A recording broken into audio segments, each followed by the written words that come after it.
Hello everyone, welcome back to this tutorials. So this tutorial is about design of concrete structures 2 module number 1.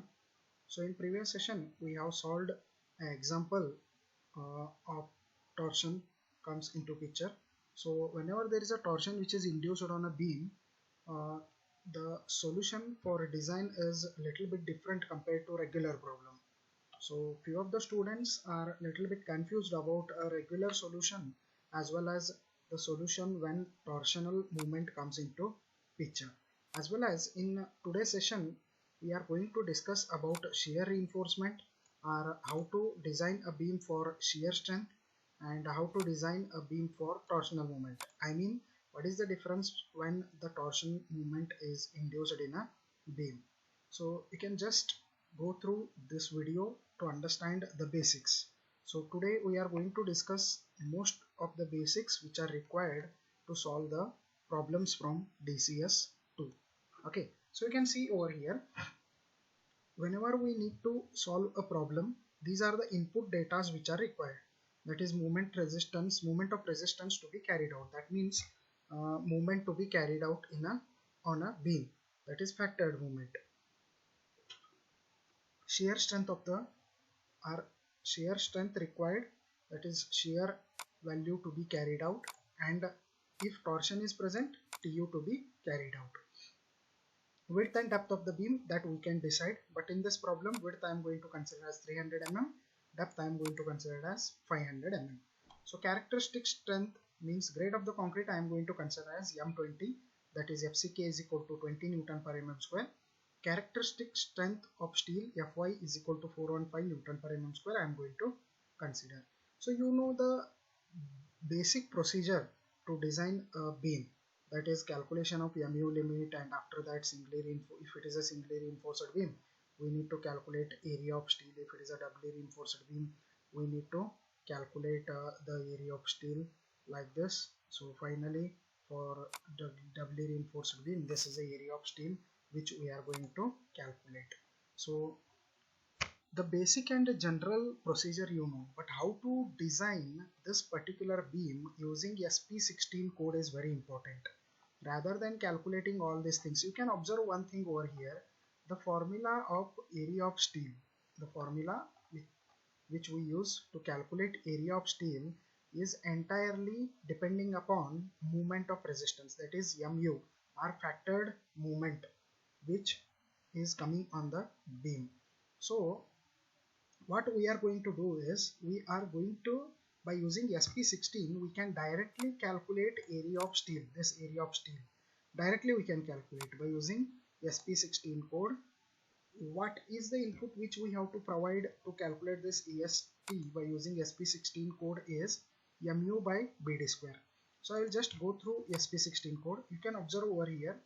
So reinforcement in percentage it is going to give for various grades of steel and for a single grade of concrete.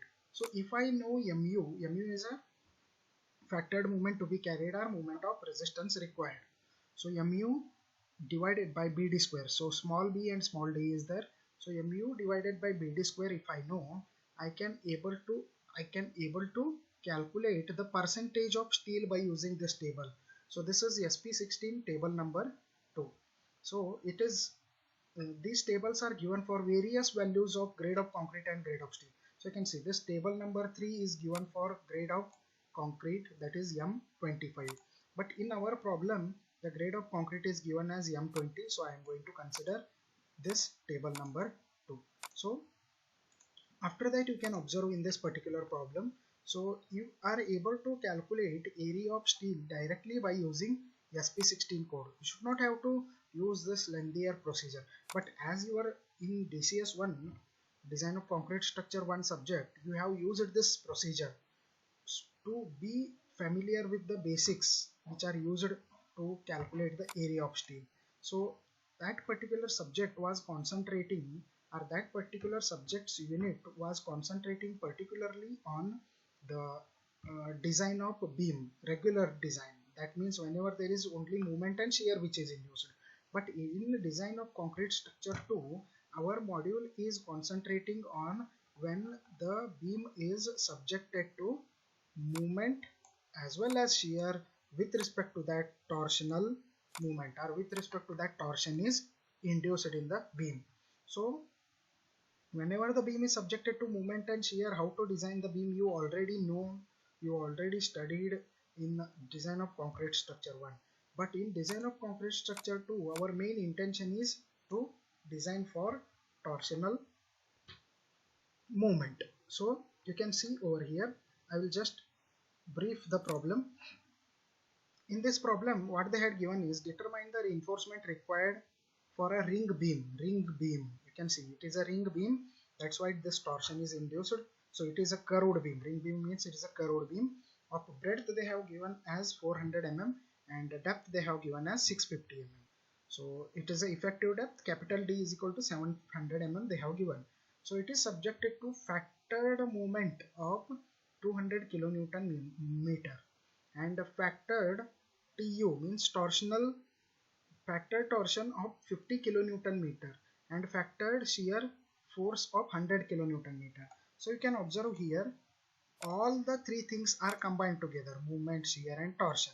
So whenever there is a movement and shear, you will be able to calculate it easily by using regular procedure, or else by using regular method. But whenever there is a torsion, you can use this regular method, but you need to add this torsion. So in this problem they have given torsion also. So grade of concrete they have given as M20, and Fe415 as a grade of steel they have given. So firstly what I have to do, I have to check for depth of the beam. As depth of the beam they have given, means depth of the beam is input, means they have given already. We need to check if that depth is satisfying for the given values of shear. So we need to check the depth of the beam. If it is not given, we need to assume the depth of the beam, and then we need to check it. So as depth of the beam is given, I am going to calculate this VE. So VE is equal to VU plus 1.6 TU divided by B. So I have calculated it is 300 kilonewton. So for the this is a equivalent shear. So equivalent shear stress I need to calculate. So equivalent shear stress is VE divided by BD. So that is 1.154 Newton per mm square. So from IS code 456 table number 20, IS 456 table number 20, tau C max is equal to 2.8. This I have shown in the previous video. So I'm not going to open the IS 456. Today we are going to concentrate on SP16. So as maximum shear stress permissible in that particular section is 2.8, we are getting the shear stress as 1.154. It is much less than 2.8. Then hence depth of the section is satisfying. Next is check for shear reinforcement to be provided. So you can see from table number 19 IS 456, tau C is equal to 0.48 Newton per mm square, and tau VE means actual shear stress which is getting induced is 1.154 and tau C max is 2.8. So this condition is satisfying. That means if tau VE is greater than tau C, we have to provide the shear reinforcement. If tau VE is smaller than tau C, minimum reinforcement we need to provide. But here you can see, I hope you had listened carefully, or else I will just repeat it. If this tau VE which we have calculated, if this tau VE is greater than tau C, which is a standard value from IS 456 table number 19. So if tau VE is greater than tau C, we need to provide the shear reinforcement. If tau VE is smaller than tau C, means in that case minimum shear reinforcement is to be provided.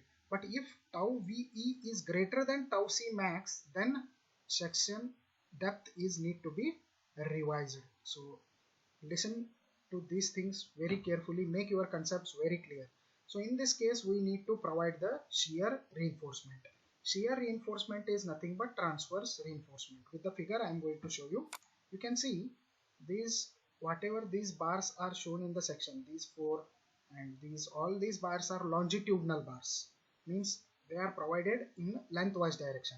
Whatever this ring is shown, this ring is called as shear reinforcement. So it is provided, this ring is provided to prevent the shear force. Okay, so further you can see, let us calculate the longitudinal reinforcement. Step number 3, longitudinal or tensional reinforcement we are going to calculate. So for that I need to calculate ME1. Why I am calculating ME1? Because directly I could have designed for MU, but as the torsional force or torsion is getting induced in the beam, I need to calculate ME1 and I have to design the section for ME1 to counter this torsion. So you have studied these things in a previous section or previous videos, you can go through it.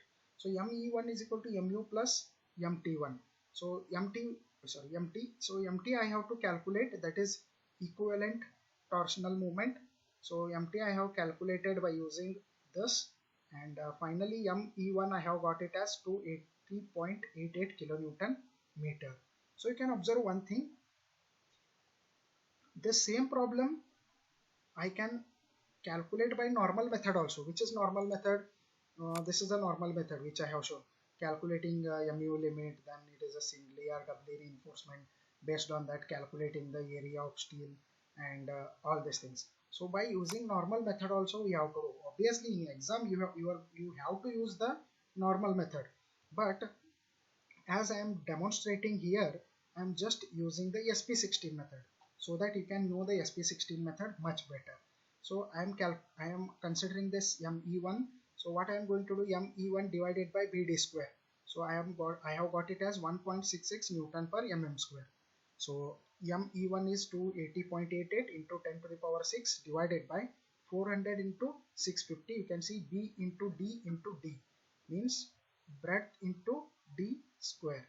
So B and D they have already given in the problem. So you can see B is 400, D is 650.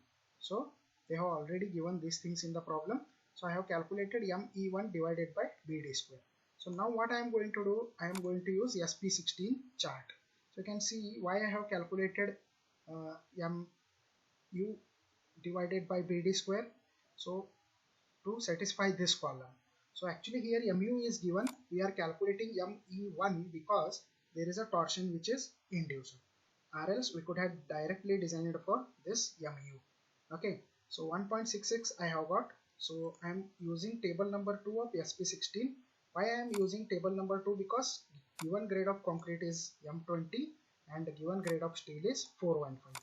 So you can see over here what is the value of ME1 divided by BD square. I have got 1.66. So you can see 1.66 is after this. So after this 1.66 is there. After this 1.65. In between these two 1.66 are going to come. For what is the grade of concrete? So you can see for 1.65 for grade of steel 415 I have got percentage of steel as 0.512. But our value is 1.66, so I am going to do interpolation. For 1.66 it is 0.512, for 1.7 it is 0.53. What is the value for 1.66? I am going to do interpolation, and by after doing the interpolation I have got the value as 0.5156. So it is a percentage of steel. So if I want to calculate area of steel, what I am going to do, I am going to multiply this percentage of steel with cross sectional area. So what is cross sectional area? It is B into D, small b into small d. Remember, don't take capital D over here. So cross sectional area is 400 into 650. As it is a percentage, I am going to divide it with the 100. So I have got it as 1340.56 mm square. So let us provide 225 mm dia and 216 mm dia steel. So totally it will be 1383 mm square. So this given percentage of steel is 0.5156 and provided is 0.532. So it is satisfying. So before moving further, we need to check for minimum reinforcement also. So as per IS 456, at least we have to provide the minimum reinforcement, or else provided reinforcement should be more than minimum reinforcement. So what is a minimum reinforcement? 0.85 divided by Fy into 100, that is 0.205 is the minimum reinforcement, but provided is 0.532, so it is more than minimum reinforcement, so it is satisfying. Also we need to check for maximum reinforcement. So maximum reinforcement should not be more than 4%, so it is less than 4%, so it is satisfying maximum reinforcement criteria also. So I am talking about longitudinal reinforcement. I am talking about this bars, longitudinal bars. Okay, so further longitudinal compression reinforcement and longitudinal side face reinforcement I have explained in previous session, so you can go through it. So very important thing which I wanted to explain is calculation of transverse or shear reinforcement. So this step is dealing with the calculation of transverse and shear reinforcement. So it is step number 6, calculation of transverse or shear reinforcement.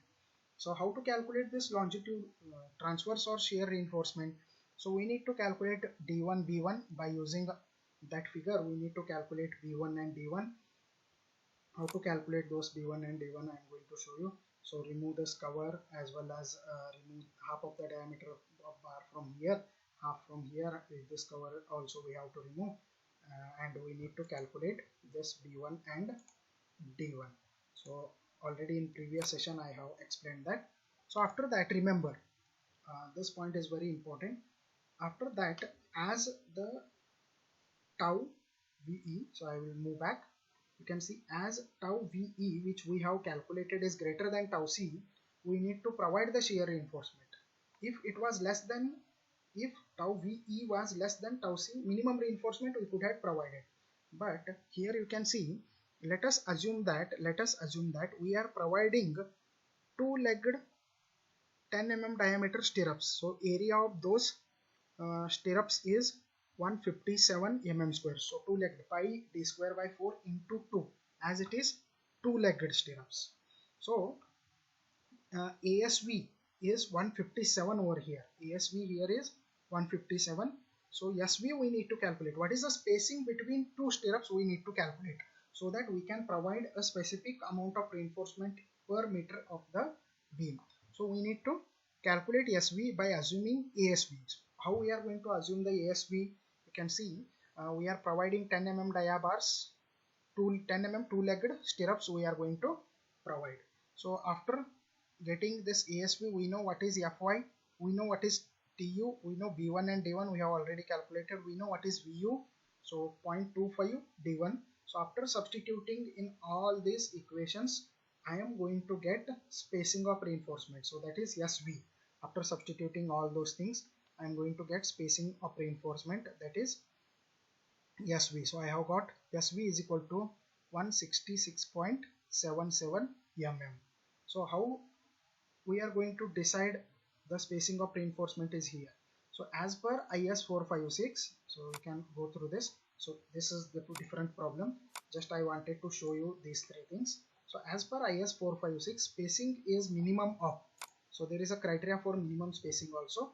So spacing is minimum of these three things. That is either 300 mm or else 0.75 D. So if I calculate for 0.75 D, what is the depth over here? Depth which is given in the problem is 650. So 0.75 into 650 I have to do. So you can see here 0.75 into 650, 0.75 into 650. If I do 0.75 into 650, if I do over here 650, I am going to get this spacing as a 487 mm. So obtained SV is 166.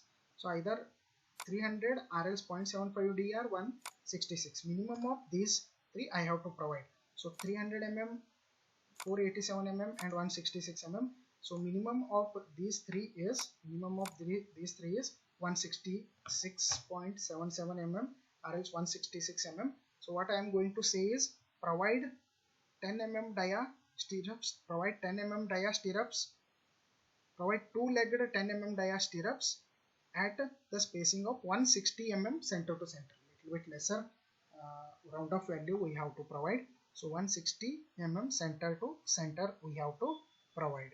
So this should be minimum of these three. Always remember this. So I hope this problem is entirely clear. So just as an assignment I am going to give you. So just check for this particular value, whatever the value for ME1 to 80.88 kilonewton, for 280.88 kilonewton, try to design this beam by using a regular method, that is calculation of MU limit, calculation of AST and all those things. So you are going to get same answer for AST, almost same, nearby answers you are going to get. So this is an assignment, just try to solve this particular portion by using regular method. And remember, in exam you should not allowed to use SP16 code. You have to go for regular method only. I'm not explaining regular method here because you have already learned it, as well as specifically here we are going to concentrate on design for torsion, as design for torsion is specifically mentioned in your syllabus. Okay, so this is assignment, just check. If any queries are there, let me know. So in next session we are going to solve few more problems. Thank you.